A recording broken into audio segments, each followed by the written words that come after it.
Hi guys, good morning అందరికీ. అందరు ఎలా ఉన్నారు? నేను చాలా చాలా బాగున్నాను ఫ్రెండ్స్.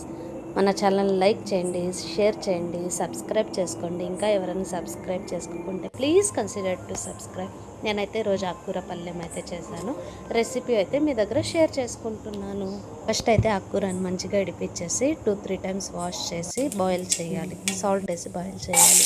ఇలా సాల్ట్ వేసి బాయిల్ చేయడం వల్ల మనం పళ్ళెం చేసేటప్పుడు సాల్ట్ అనేది కరెక్ట్గా సరిపోతుంది. అప్పుడు వేసామనుకో సరిగ్గా కొద్దిగా ఒక దగ్గర ఉప్పుగా ఉంటుంది, ఒక దగ్గర చప్పగా ఉంటుంది. నెక్స్ట్ అయితే ఆకుకూరని ఉడికిన తర్వాత అంతా వాటర్ అంతా స్క్వీజ్ చేసేయాలి. ఇలా స్క్వీజ్ చేయడం ద్వారా మనకి ఆయిల్లో వేసి ఆయిల్ అనేది ఎగురుకున్నట్టు ఉంటుంది. నెక్స్ట్ అయితే మనం పోపు పెట్టుకుందాం.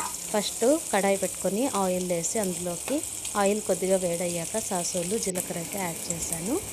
నెక్స్ట్ అయితే ఆనియన్స్ వేసాను. ఆనియన్స్ వేసి బ్రౌన్ కలర్ వచ్చేదాకా ఫ్రై చేశాను. నేనైతే సాల్ట్ ఇక్కడ యాడ్ చేయలేదు.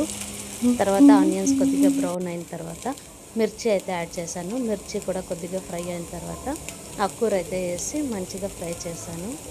ఒక 5 మినిట్స్ ఫ్రై చేయాలి, పచ్చివాసన పోయేంత వరకు. టేస్ట్ అయితే చాలా బాగుంటుంది. హెల్త్ కూడా ఉంటుంది, టేస్ట్ కూడా ఉంటుంది. ఆనియన్స్ కొద్దిగా ఎక్కువ వేస్తే టేస్ట్ చాలా బాగుంటుంది. కంటికి చాలా మంచిది, హెల్త్కి కూడా చాలా మంచిది. అట్లీస్ట్ 1 వీక్ ఒకసారైనా తినడానికి ట్రై చేయండి. Bye friends. మన ఛానల్ని, మన వీడియోస్ని చూస్తున్నారు, ఇంకా ఎవరు లైక్ చేయడం లేదు, సబ్స్క్రైబ్ చేసుకోవడం లేదు. Please consider to subscribe. Bye friends.